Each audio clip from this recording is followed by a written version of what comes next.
অবৈধ সম্পদ অর্জনের মামলায় পুলিশের সাবেক অতিরিক্ত মহাপরিদর্শক ডক্টর শামসুদ্দোহা খন্দকার গ্রেপ্তার করেছে পুলিশ। দুদকের অভিযোগে দম্পতি জ্ঞাত আয় বহির্ভূতভাবে প্রায় 700 কোটি টাকার সম্পদ অর্জন করেছেন। অবৈধ সম্পদ অর্জনের অভিযোগে পুলিশের সাবেক অতিরিক্ত মহাপরিদর্শক ডক্টর শামসুদ্দোহাকে গ্রেপ্তার করেছে পুলিশ। বুধবার ভোরে সদরের চাষিবাজার থেকে তাদের গ্রেপ্তার করা হয়। সকালে এক ব্রিফিংয়ে এসব তথ্য জানান পুলিশ সুপার সুদীপ কুমার চক্রবর্তী। অবৈধ সম্পদ অর্জনের মামলায় পুলিশের সাবেক অতিরিক্ত মহাপরিদর্শক ডক্টর শামসুদ্দোহা খন্দকার ও তার স্ত্রীর বিরুদ্ধে আদালতে চার্জশিট দাখিল করেছে দুর্নীতি দমন কমিশন দুদক। ডক্টর মোহাম্মদ শামসুদ্দোহা খন্দকার, যিনি প্রাক্তন চেয়ারম্যান বিআইডব্লিউটিএ এবং পুলিশের প্রাক্তন অ্যাডিশনাল আইজি, এর বিরুদ্ধে অবৈধ উপায়ে সম্পদ অর্জন সহ বিদেশে অর্থ পাচার করার অভিযোগটি প্রাথমিকভাবে আনার হত্যাকাণ্ডে এমন কিছু তথ্য আড়াল করার চেষ্টা করা হচ্ছে যেগুলো প্রকাশিত হলে আওয়ামী লীগের অনেক প্রভাবশালী, অনেক রাঘব বোয়ালরা ফেঁসে যেতে পারেন। ঝিনাইদহ আওয়ামী লীগের সাধারণ সম্পাদক মিন্টুকে গ্রেফতারের পর 8 দিনের জন্য রিমান্ডে নেওয়া হয়েছিল। মাত্র 3 দিন পরেই তাকে আদালতের মাধ্যমে জেল হাজতে পাঠানো হয়েছে, যদিও তিনি স্বীকারোক্তিমূলক জবানবন্দি দেননি। এমনকি রিমান্ডের দায়িত্বে থাকারা বলছেন তিনি কোনো তথ্যই দেননি, তিনি কোনো প্রশ্নের উত্তর দেননি রিমান্ডে থাকা অবস্থায়, অথচ তারপরেও তাকে 3 দিন পরে জেল হাজতে পাঠিয়ে দেওয়া হয়েছে। কিন্তু রিমান্ডেরই একটা সূত্র বলছে তিনি রিমান্ডে এমন কয়েকজন রাঘব বোয়ালের নাম উচ্চারণ করেছেন যাদেরকে হজম করাটা আসলে এই সিস্টেমের জন্য অনেক কঠিন। এই নামগুলোকে হজম করা সম্ভব না, এ কারণে তারা ওই রাঘব বোয়ালদের চাপেই রিমান্ড থেকে সরিয়ে দিয়েছে মিন্টুকে।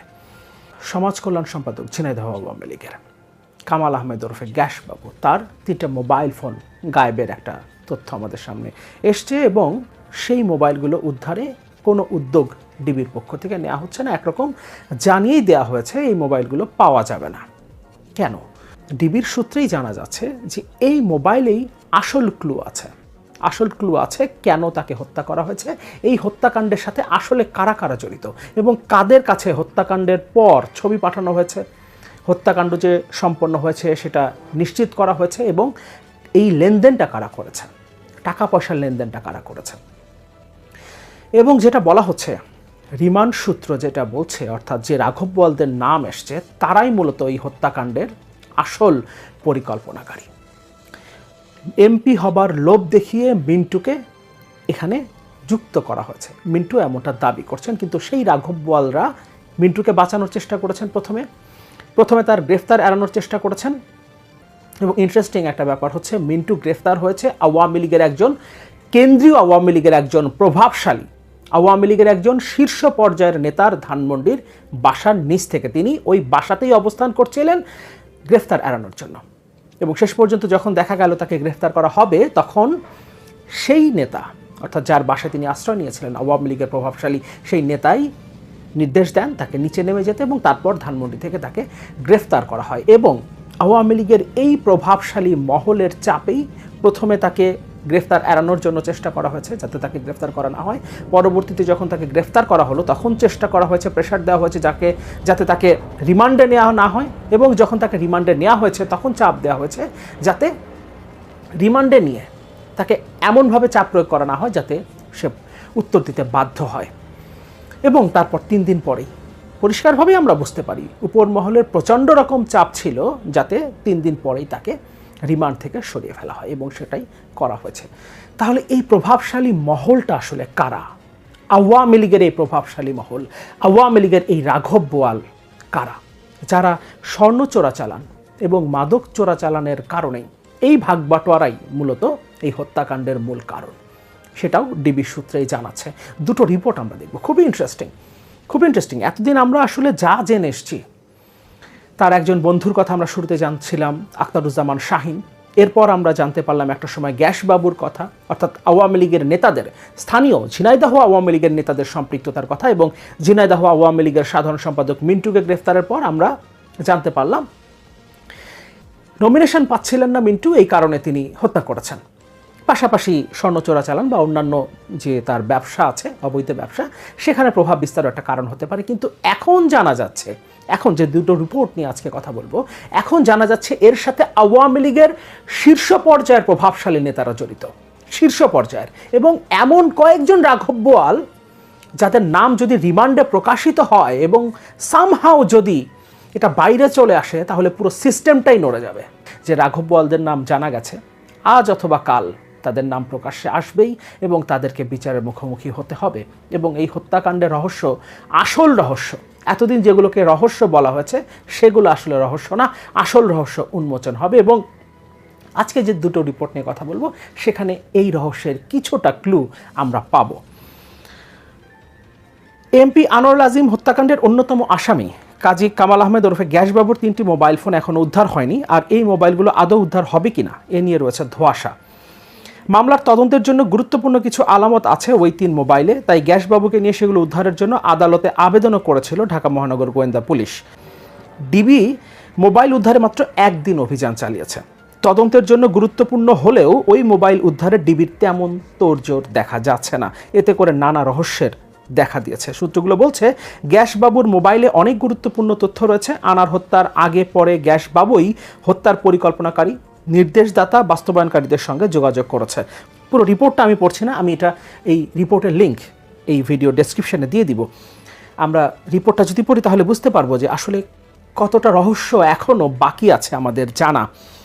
মূল আলোচনাটা যেটা, আমি কয়েকটা লাইন দিয়ে শুরু করি। ডিবির একটি সূত্র বলছে 8 দিনের রিমান্ডের 3য় দিনে মিন্টুর কাছ থেকে আরও বড় ধরনের রাঘব বোয়ালের নাম বেরিয়ে এসেছে। সেই তথ্যগুলো যাচাই বাছাই করা হচ্ছে, এই কারণে তাকে মাঝপথে কারাগারে পাঠানো হয়। আরেকবার বলি, ডিবির একটি সূত্র বলছে 8 দিনের রিমান্ডের 3য় দিনে মিন্টুর কাছ থেকে আরও বড় ধরনের রাঘব বোয়ালের নাম বেরিয়ে এসেছে এবং তারপর পরই তাকে রিমান্ড থেকে সরিয়ে ফেলা হয়েছে 3য় দিনেই। এই রিপোর্টের হেডলাইন, গ্রেফতারের সময় প্রভাবশালী আওয়ামী লীগ নেতার বাসায় ছিলেন মিন্টু। রিপোর্টে বলছে ঝিনাইদহ 4 আসনের সংসদ সদস্য হত্যাকাণ্ডে জড়িত সন্দেহে জেলা আওয়ামী লীগের সাধারণ সম্পাদক মিন্টুকে 8 দিনের রিমান্ডে নেওয়া হয়। এরপর 8 দিনের রিমান্ড শেষ হওয়ার আগেই 3য় দিনেই তাকে আদালতে হাজির করা হয় এবং আদালতের মাধ্যমে তাকে কারাগারে পাঠানো হয়েছে, যদিও মিন্টু 164 ধারায় স্বীকারোক্তিমূলক জবানবন্দি দেননি। এরপর বলছে, এই ঘটনায় কেউ কেউ বলছেন অপর মহলের চাপে মিন্টুকে আদালতে হাজির করে কারাগারে পাঠানো হয়। কেউ বলছেন মিন্টুর মুখ থেকে রাঘব বোয়ালের নাম বেরিয়ে আসায় বিব্রত পুলিশ। কেউ বলছেন মিন্টুর মুখ থেকে রাঘব বোয়ালের নাম বেরিয়ে আসায় বিব্রত পুলিশ। তবে পুলিশের দাবি স্বাভাবিক প্রক্রিয়ায় তাকে কারাগারে পাঠানো হয়েছে, প্রয়োজনে তাকে আবারও রিমান্ডে এনে জিজ্ঞাসাবাদ করা হবে। এই জায়গাটা আমি আরেকবার পড়ি। এই ঘটনায় কেউ বলছেন ওপর মহলের চাপে মিন্টুকে আদালতে হাজির করে কারাগারে পাঠানো হয়। কেউ বলছেন মিন্টুর মুখ থেকে রাঘব বোয়ালের নাম বেরিয়ে আসায় বিব্রত পুলিশ এবং ডিবির সূত্র বলছে রিমান্ডে নেওয়ার পর 3য় দিনে বেশ কয়েকজন রাঘব বোয়ালের নাম তিনি বলেছেন এবং তারপর পরই তাকে রিমান্ড থেকে সরিয়ে কারাগারে পাঠানো হয়েছে। নাম প্রকাশ না করে ডিএমপির এক কর্মকর্তা বলেন, মিন্টুকে যেদিন গ্রেফতার করা হয় ওই দিন তিনি ধানমন্ডিতে আওয়ামী লীগের প্রভাবশালী এক নেতার বাসায় ছিলেন। পরে ওই নেতারা নির্দেশে মিন্টু বাসার নিচে নেমে এলে তাকে আটক করে গোয়েন্দা কার্যালয়ে আনা হয়। এরপর থেকে ওপর মহল থেকে মিন্টুকে সাবধানতার সঙ্গে জিজ্ঞাসাবাদের জন্য চাপ ছিল। নিহত আনারের মেয়েও মিন্টুকে ছাড়িয়ে নিতে ওপর থেকে চাপ দেওয়া হচ্ছে বলে অভিযোগ করেন। বিষয়টি নিয়ে দোটানায় পড়েন তদন্তকারী সংস্থার কর্মকর্তারা। তবে রিমান্ডে থাকা অবস্থায় মিন্টুর কাছ থেকে বেশ কিছু গুরুত্বপূর্ণ তথ্য পাওয়া গেছে, সেগুলো যাচাই বাছাই চলছে বলে জানান তিনি। ওই কর্মকর্তা আরও বলেন, রিমান্ডে থাকা অবস্থায় মিন্টু কোনোভাবেই মুখ খুলছিলেন না। পরে প্রযুক্তিগত তথ্য প্রমাণ হাজির করে জিজ্ঞাসাবাদ শুরুর এক পর্যায়ে সবকিছু স্বীকার করে গোয়েন্দাদের আদ্যপান্ত জানান। এছাড়া আদালতে 164 ধারায় জবানবন্দি দেওয়া গ্যাসবাবু মিন্টুর জড়িত থাকার বিষয়ে তথ্য দেন। মূলত ঝিনাইদহ 4 আসনে এমপি হওয়ার লোভে পড়ে নেপথ্যে থাকা একটি বড় শক্তির ইন্ধনে তিনি এই খুনের সঙ্গে জড়িয়ে পড়েন। তার মানে মূল পরিকল্পনাকারী, এই হত্যার মূল পরিকল্পনাকারী যে বড় শক্তি, তারা এখনও নেপথ্যে আছে এবং মিন্টু কেবলমাত্র এমপি হওয়ার লোভে পড়ে তাদের সাথে যুক্ত হয়েছে মাত্র। কিন্তু মূল পরিকল্পনাকারীরা, মূল হত্যাকারীরা এখনও আড়ালেই রয়ে গেছেন, এখনও নেপথ্যে রয়ে গেছেন এবং তাদেরকে বাঁচানোর চেষ্টা করা হচ্ছে সরকারের পক্ষ থেকেই। কারণ ডিবি দাবি করেছে মিন্টু এখন পর্যন্ত জিজ্ঞাসাবাদে কিছুই বলেননি। 3 দিন পরে তাকে যে আদালতের মাধ্যমে জেল হাজতে পাঠানো হলো তখন বলা হয়েছে তিনি কোনো তথ্য দেননি, 164 ধারায় জবানবন্দিও দেননি। কিন্তু এখানে রিমান্ডের দায়িত্বে থাকা একজন কর্মকর্তা বলেছেন তিনি সবকিছু স্বীকার করেছেন এবং গোয়েন্দাদের আদ্যপান্ত জানিয়েছেন, কিন্তু তারপরও 164 ধারায় তার জবানবন্দি নেওয়া হয়নি, কারণ তিনি বেশ কয়েকজন রাঘব বোয়ালের নাম উচ্চারণ করেছেন এবং তারপর পুলিশ বেশ বিব্রত হয়েছে, কারণ এই নামগুলো আসলে পুলিশের হ্যান্ডেল করাটা অনেক কঠিন। গোয়েন্দা পুলিশের অপর এক কর্মকর্তা নাম প্রকাশ না করার শর্তে বলেন, খুনের মূল কারণ সোনা চোরাচালান ও হুন্ডি ব্যবসা। সাম্প্রতিক সময়ে ঢাকা, যশোর ও ঝিনাইদহের প্রভাবশালী নেতাদের সঙ্গে চোরাচালানের টাকার ভাগ বাটোয়ারার দ্বন্দ্বে জড়িয়ে পড়েন আনার। আর এ কারণে তারা আনারকে সরিয়ে দেওয়ার পথ খুঁজছিলেন। এক পর্যায়ে এই সিন্ডিকেটের নজরে পড়ে আনারের সঙ্গে জেলা আওয়ামী লীগের সাধারণ সম্পাদক মিন্টুর দ্বন্দ্বের বিষয়টি। তারপর তারা মিন্টুকে ব্যবহার করেছেন। ওই গোয়েন্দা কর্মকর্তার মতে মূলত চোরাচালানের দ্বন্দ্ব হলেও খুনে ব্যবহার করা হয়েছে রাজনৈতিক শত্রুতা। এতে ফায়দা লুটেছে ওই চোরাচালান সিন্ডিকেট। তার মানে মূল সিন্ডিকেট এখনও ধরাছোঁয়ার বাইরে।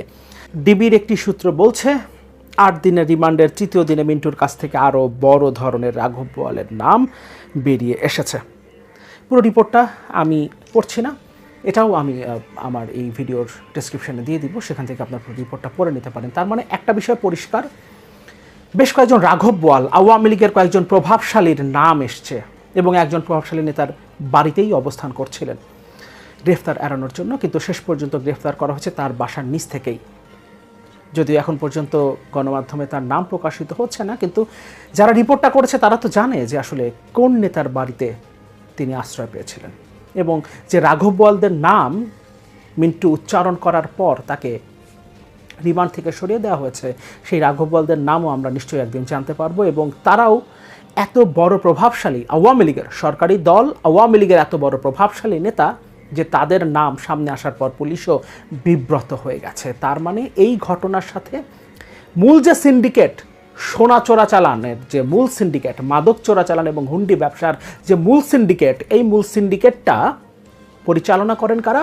আওয়ামী লীগের প্রভাবশালী নেতারা। এই বিষয়টা তো পরিষ্কার, তাদের নাম আমাদের সামনে আসে নাই, কিন্তু এই বিষয়টা নিশ্চিত করেছে গণমাধ্যম, এবং সেটা নিশ্চিত করেছে তাদেরকে ডিবির সূত্র যারা এটা নিয়ে কাজ করছে, তারাই নিশ্চিত করেছে যে হত্যা করা হয়েছে স্বর্ণ চোরাচালান, মাদক চোরাচালান এবং হুন্ডি ব্যবসার হিসাব নিকাশ নিয়ে তাদের মধ্যে যে দ্বন্দ্ব ছিল সেই কারণে। এবং এখানে যে চক্রটা আছে, যে সিন্ডিকেটটা আছে, সেই সিন্ডিকেটটাই মূলত এই হত্যাকাণ্ডের সাথে জড়িত। তারাই মিন্টুকে এখানে ইনভলভ করেছে, যেহেতু তার একটা রাজনৈতিক দ্বন্দ্ব ছিল আনারের সাথে। এবং সেই রাঘব বোয়ালরা আবার আওয়ামী লীগের প্রভাবশালী। তার মানে বাংলাদেশের স্বর্ণ, মাদক চোরাচালান, হুন্ডি ব্যবসার মূল যে সিন্ডিকেট, সবচেয়ে প্রভাবশালী যে সিন্ডিকেট, যাদের নাম সামনে আসলে পুলিশও বিব্রত হয়, ডিবিও বিব্রত হয়, এবং একজন 8 দিনের রিমান্ডে থাকা অবস্থা থেকে সরিয়ে দেওয়া হয় যে আর কথা বের করা যাবে না, তারা কারা? তারা এই সরকারের, এই সরকারি দলের শীর্ষ পর্যায়ের নেতারা। এই ব্যাপারটা পরিষ্কার। একদিন অবশ্যই পুরো রহস্যের জট খুলবে, কারণ যে নামগুলো সামনে আসছে এখন হয়তো বা তারা ক্ষমতায় আছে, এই কারণে সেই নামগুলো আমাদের সামনে প্রকাশিত হচ্ছে না, কিন্তু একটা সময় তারা যখন ক্ষমতায় থাকবে না, যেহেতু নামগুলো অলরেডি মিন্টু বলে ফেলেছে, সুতরাং এই রেকর্ডগুলো থাকবে, এবং এই রেকর্ড যাতে আর না বাড়ে এই কারণেই তাকে সরিয়ে দেওয়া হয়েছে। কিন্তু যতটুকু পর্যন্ত রেকর্ড এসছে তাতেই আওয়ামী লীগের অনেক বড় প্রভাবশালী নেতা, বড় বড় রাঘব বোয়ালরা ফেঁসে যাবেন এবং তাদের আসল চরিত্র প্রকাশিত হবে। তারাই মূলত স্বর্ণ চোরাচালানকারী, তারাই মূলত হুন্ডি ব্যবসায়ী, তারাই মূলত মাদক ব্যবসায়ী, মাদক চোরাচালানের মূল সিন্ডিকেটের হোতা এই আওয়ামী লীগের প্রভাবশালী মহল।